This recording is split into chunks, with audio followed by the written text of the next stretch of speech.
voiture. Je prends un raccourci par les marais.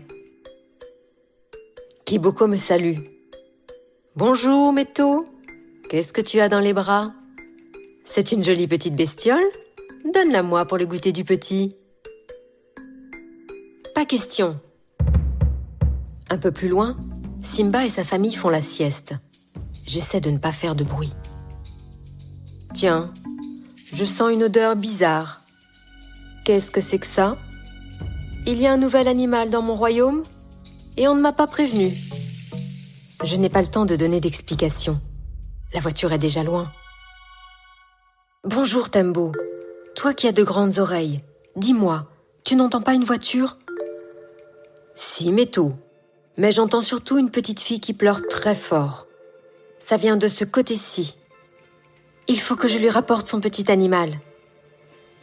Bizarre cet animal, dit Tembo. Je ne l'ai jamais vu chez nous.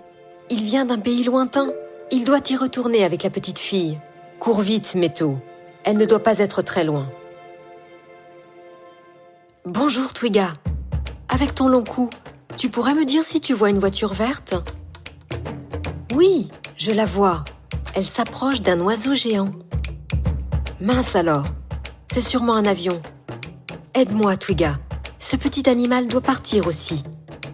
Qu'est-ce qu'il est bizarre! Je n'ai jamais vu de touriste comme ça. Allez, monte sur mon dos. Twiga galope de toute la force de ses longues pattes. Attends-nous! Crient Kiboko, Simba et Tembo. On veut savoir comment s'appelle cet animal inconnu.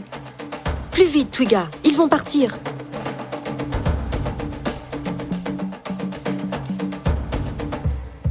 La petite fille pleure si fort que nous la trouvons tout de suite. Je lui tends son petit animal. Oh, mon ours, merci. Ours! Alors c'est ça le nom du petit animal. Elle me donne son ruban rouge. Tiens, c'est un cadeau pour ta chèvre. Bé, bé, tu comprends? Et le ruban, ça doit être pour ma chèvre. Et les voilà partis dans le ciel.